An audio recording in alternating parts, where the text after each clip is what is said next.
రాజకీయాల్లో ఎప్పుడు ఏం జరుగుతుందో ఊహించడం కష్టం. ఎందుకంటే రాజకీయాలు ఊసరవెల్లి కంటే వేగంగా మారతాయి.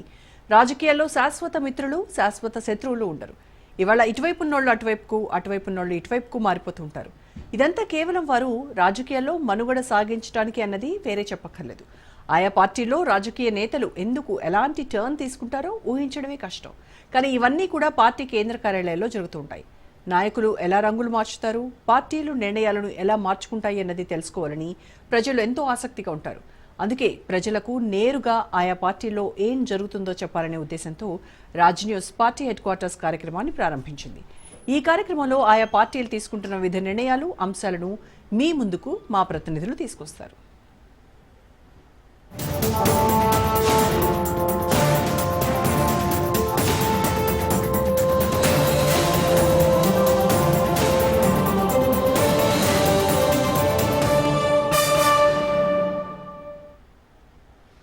ప్రజా తీర్పును అవహేళన చేశాం, మేము తప్పు తెలుసుకున్నాం, మమ్మల్ని క్షమించండి అంటూ అధినేత రిక్వెస్ట్లు పెడుతున్నారు. ఘర్ వాపసీకి రెడీ అవుతున్నారు గులాబీ లీడర్లు. సొంత గూటికి వెళ్లేందుకు పార్టీ మారిన బీఆర్ఎస్ ఎమ్మెల్యేలు సిద్ధమవుతున్నారు. అధినేత కేసీఆర్ పిలుపు కోసం ఎదురు చూస్తున్నారు. కారెక్కేందుకు శతవిధాలుగా ప్రయత్నాలు సాగిస్తున్నారు.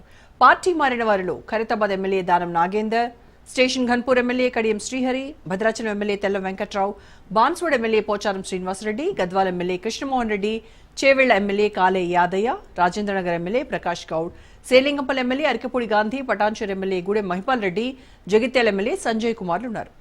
ఇప్పటికే బీఆర్ఎస్ సీనియర్లతో ఫిరాయింపుదారులు సంప్రదింపులు జరిపినట్టు తెలుస్తోంది. పార్టీ మారి తప్పు చేశామన్న భావనలో ఆ ఎమ్మెల్యేలు ఉన్నారు. అయితే 10 మంది ఫిరాయింపుదారులపై గులాబీ బాస్ గుర్రుగా ఉన్నట్టు సమాచారం. పూర్తి ఇన్ఫర్మేషన్ మా ప్రతినిధి సైదులు లైవ్లో అందిస్తారు. సైదులు, పార్టీ మారి కాంగ్రెస్ పార్టీలో కేవలం వాళ్ళ నియోజకవర్గ అభివృద్ధికి అనేటువంటి ఒక చిన్న కారణం చూపిస్తూ పార్టీ మారినటువంటి ఎమ్మెల్యేలు ఎవరైతే ఉన్నారో వాళ్ళు మళ్ళీ ఘర్ వాపసీ డెసిషన్ తీసుకునే విధంగా అడుగులు వేస్తున్నట్టుగా తెలుస్తోంది. ఇన్ కేస్ వాళ్ళు రావడానికి సిద్ధంగా ఉన్నప్పటికీ ఇటువైపు నుంచి సిగ్నల్స్ ఉన్నాయా? బీఆర్ఎస్ అధినేత వాళ్ళని మళ్ళీ రీజాయిన్ చేసుకోవడానికి సిద్ధంగా ఉన్నారంటారా? వీళ్ళ ప్రయత్నాలు ఫలిస్తాయా? ఏం జరగబోతుందంటారు? చూడాలి. ఎందుకంటే బీఆర్ఎస్ పార్టీ ఎమ్మెల్యేలు 10 మంది అధికార కాంగ్రెస్ గూటికి వెళ్ళారు కాబట్టి వారందరూ కూడా ఘర్ వాపస్కి సిద్ధమయ్యారు.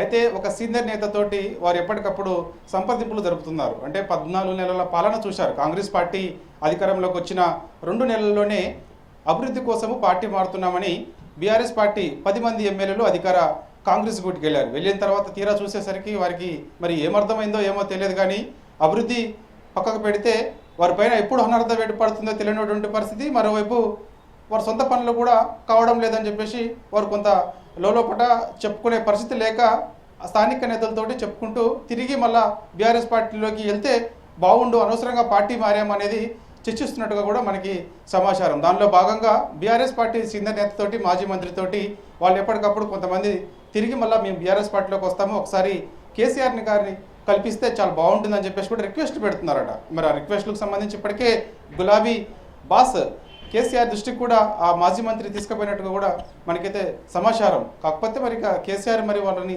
ఆహ్వానిస్తారా లేదా అనేది కూడా తెలియాల్సింది. ఏదేమైనా సరే వారిపైన, అంటే పార్టీ మారారు కాబట్టి వారిపైన మాత్రం కొంత కేసీఆర్ కూడా గుర్రుగా ఉన్నట్టుగా కూడా మనకైతే సమాచారం. పార్టీ అసలు ఎందుకు మారాల్సి వచ్చింది ఏంటి, వారికి అనేక సార్లు అవకాశాలు ఇచ్చాము, తిరిగి గెలిపించుకున్నాము, పార్టీ మారాల్సిన అవసరం ఏమైంది, గెలిపోవటంలో సహజం కదా, 10 ఏళ్ల పాటు అధికారంలో ఉన్నాము, మన జరిగిన శాసనసభ ఎన్నికల్లో మన 2% ఓట్లతోటే ఓడిపోవాల్సి వచ్చింది. దాదాపు రాష్ట్ర ప్రజలు కూడా 39 సీట్లు కట్టబెట్టారు, ప్రతిపక్ష హోదా ఇచ్చారు. ప్రతిపక్ష పార్టీ హోదా 100% పూర్తి చేయాల్సిన బాధ్యత మనపైన ఉంటుంది. కానీ ఆ అధికారం ఉన్నది కదా అని చెప్పేసి, అభివృద్ధి కోసం అని చెప్పేసి పార్టీ మారారు కొంతమంది. కాబట్టి ఇప్పుడు తిరిగి మళ్ళా సొంత పార్టీలోకి వస్తామని చెప్పేసి చాలామంది ప్రయత్నాలు చేస్తున్నారు. ఒక మాజీ మంత్రితోటి ఆ విధంగా మధ్యవర్తిగా ఉంచు కేసీఆర్ గారితో కల్పించండి అని చెప్పేసి కూడా రిక్వెస్ట్లు పెడుతున్న సంగతి మనకైతే విశ్వసనీయ సమాచారం. కాకపోతే కేసీఆర్ మాత్రం ఎట్టి పరిస్థితుల్లో కూడా పార్టీ మారిన ఎమ్మెల్యేలను తిరిగి చేర్చుకునే ప్రసక్తి లేదని చెప్పేసి కూడా చెప్తున్నట్టు సమాచారం. ఎందుకంటే చాలామంది ఇప్పటికే చూసాం మనం.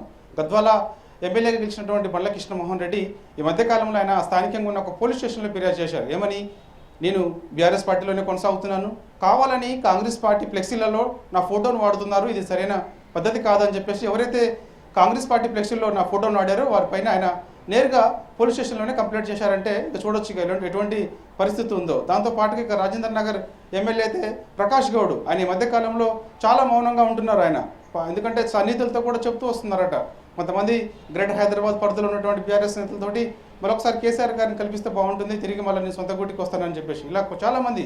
దాంతోపాటుగా పటాన్చెరు ఎమ్మెల్యే చేసినటువంటి గూడెం మైపాల్ రెడ్డి కూడా ఆయన హ్యాట్రిక్గా పటాన్చెరు నుంచి గెలిచారు. సో ఆయన ఈ మధ్యకాలంలో కూడా చూసాం, నేను కేసీఆర్ ఫోటో నా ఇంట్లో పెట్టుకుంటే తప్పేంటి అని చెప్పేసి కూడా నేరుగా అక్కడ ఉన్నటువంటి కాంగ్రెస్ కార్యకర్తలను ఉద్దేశించి ఆయన మాట్లాడారు. మాట్లాడిన తర్వాత ఆయన అక్కడ కొంత కాంగ్రెస్ నేతలు అంటే అక్కడ ఉన్నటువంటి గతంలో ఉన్నటువంటి కాంగ్రెస్ నేతలు ఆయన పైన కొంత అసంతృప్తితో ఉంటుండడంతో ఆయన కూడా కొంత పార్టీ ఎందుకు మారారో దేవుడు అన్న సిచ్యువేషన్ కలిగిందంటే తిరిగి మన సొంత గుడి పోయేందుకు కూడా ఆయన ఆసక్తి కనిపిస్తున్నట్టుగా కూడా తెలుస్తుంది. దాంతోపాటుగా ఇక బాన్స్వాడ నుంచి గెలిచినటువంటి పోచారం శ్రీనివాసరెడ్డి ఆయన చాలా సీనియర్ నాయకుడు. బాన్స్వాడ నుంచి గెలిచినటువంటి పోచారం శ్రీనివాసరెడ్డి చాలా సీనియర్ నాయకుడు. అనేక అవకాశాలు బీఆర్ఎస్ పార్టీలో ఆయనకు వచ్చాయి. సో కాబట్టి ఆయన పార్టీ మారిన తర్వాత అభివృద్ధి కోసం అన్నారు. వివిధ రకాలుగా ఆయన చెప్పుకుంటూ వచ్చారు, ఎందుకు మారాల్సి వచ్చింది ఏంటి అని దానిపైన కూడా చెప్పుకుంటూ వచ్చింది. చిన్నపిల్లలు నేను కాదు, నేను ఎందుకు మారానో నాకు తెలుసు అని చెప్పుకారు. తీరా చూసేసరికి ఇప్పుడు ఆయన చాలా మౌనంగా ఉంటున్నారు. తీరా చూస్తే ఏంటంటే అభివృద్ధి అక్కడ నియోజకవర్గాల్లో పనులు పెద్దగా జరగడం లేదు, మేము అనవసరంగా పార్టీ మారాము, బీఆర్ఎస్లోనే మాకు చాలా గౌరవంగా ఉన్నదని చెప్పేసి కూడా చెప్తున్నటువంటి పరిస్థితి కనిపిస్తుంది. కాకపోతే సైదులు ఇక్కడ వెళ్ళిపోయినటువంటి 10 మంది ఎమ్మెల్యేలు కూడా మళ్ళీ తిరిగి బీఆర్ఎస్లోకి రావడానికి సిద్ధంగా ఉన్నారా, లేదంటే మళ్ళీ ఇందులో కూడా 2 గ్రూపులు ఏమైనా ఉన్నాయా? అలాగే మళ్ళీ ఎమ్మెల్యేలకు అలాగే గులాబీ బాస్కు మధ్యవర్తిత్వం చేసేటువంటి నేతల పేర్లు ఏమైనా బయటకు వస్తున్నాయా?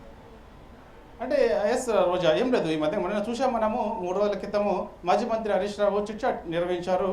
బీఆర్ఎస్ ఎల్పీలో, అసెంబ్లీలో ఉన్నటువంటి బీఆర్ఎస్ ఎల్పీలో చిట్చాట్ నిర్వహించారు. చిట్చాట్ నిర్వహించిన తర్వాత ఆయన బయటకు వస్తూ ఇదే కామెంట్ చేశారు, పార్టీ మారిన మా ఎమ్మెల్యేలు తిరిగి మా సొంత గూటికి వచ్చేందుకు ఆసక్తి కనబరుస్తున్నారు, నేరుగా కేసీఆర్ని కల్పించమని చెప్పేసి కూడా అడుగుతున్నారు. కానీ కేసీఆర్ గారు ఇష్టం లేదు, తిరిగి మళ్ళీ సొంత గూటికి వచ్చేందుకు వారి ఎట్టి పరిస్థితుల్లో కూడా వచ్చినా కూడా తీసుకునే ప్రసక్తి లేదు. అసలు వాళ్ళు ఎందుకు పార్టీ మారారో ఏమిటో కూడా తెలియనటువంటి పరిస్థితి ఉన్నది. కాబట్టి సో ఇక వాళ్ళు పార్టీ మారారు కాబట్టి వాళ్ళు వదిలేయడమే మంచిదని చెప్పేసి కూడా చెప్పినట్టు కూడా విశ్వసనీయ సమాచారం. కాకపోతే మరి వారు మాత్రం అయితే తిరిగి మళ్ళీ సొంత పార్టీలోకి అంటే బీఆర్ఎస్లోకి వస్తేనే మాకు చాలా గౌరవప్రదంగా ఉంటుందన్నది కూడా వాళ్ళు చెప్తున్నట్టు కూడా సమాచారం. రానున్న స్థానిక సంస్థల ఎన్నికల్లో కూడా కొంత బీఆర్ఎస్ పార్టీకి సపోర్ట్గా ఉండాలని చెప్పేసి కూడా వాళ్ళు చెప్తున్నట్టు సమాచారం. మరి సపోర్ట్గా ఉంటారా లేదా తెలియదు, కానీ మొత్తానికైతే మాత్రం ఆ కేడర్లో మాత్రము ఇదే చర్చిస్తున్నట్టుగా కూడా తెలుస్తుంది. అలా చూసుకున్నట్టయితే మాత్రం ఇటు గూడెం మైపాల్ రెడ్డి కానీ, షేర్లింగంపల్లి నుంచి గెలిచినటువంటి అరికపూడి గాంధీ కానీ, ఖమ్మం ఉమ్మడి జిల్లా నుంచి గెలిచినటువంటి ఏకైక ఒక నియోజకవర్గం భద్రాచలం నుంచి బీఆర్ఎస్ పార్టీ ఎమ్మెల్యేగా గెలిచారు ఆయన తెల్ల వెంకట్రావు. ఆయన కూడా కొంత మౌనంగా ఉంటున్నారు. సో ఆయన కూడా ఎందుకంటే ఆ రోజు ఆయన ఆ జిల్లా మంత్రి ఎవరైతే పొంగులేటి శ్రీనివాసరెడ్డి ఉన్నారో పొంగులేటి శ్రీనివాసరెడ్డి సమక్షంలో ఆయన అధికార కాంగ్రెస్ గుడికి వెళ్ళారు. వెళ్ళిన తర్వాత కూడా ఆ యొక్క నియోజకవర్గం సంబంధించినటువంటి పనులు అనేక సార్లు అభివృద్ధి కార్యక్రమాలకు సంబంధించి చెప్తున్నప్పటికీ కూడా పట్టించుకోవడం లేదని చెప్పేసి కూడా కొంతమంది చర్చ జరుగుతుంది. సో దానిలో భాగంగా ఎందుకు మారేవరా దేవుడు అన్నట్టుగా కూడా వీళ్ళందరూ కూడా అనుకుంటున్నట్టుగా కూడా మనకైతే సమాచారం. సో ఏదేమైనా సరే పార్టీ మారిన ఎమ్మెల్యేలను మాత్రం తిరిగి మళ్ళీ బీఆర్ఎస్ పార్టీలోకి మాత్రం తెచ్చుకునే ప్రసక్తి లేదు. ఆల్రెడీ మేము సుప్రీంకోర్టు కూడా వెళ్ళాము, వీరిపైన అనర్హత వేటు వేయాలని చెప్పేసి అన్నాము. సో ఖచ్చితంగా మార్చి 4న మరొకసారి హియరింగ్ ఉంది కాబట్టి సో వారిపైన ఖచ్చితంగా వేటు పడుతుంది.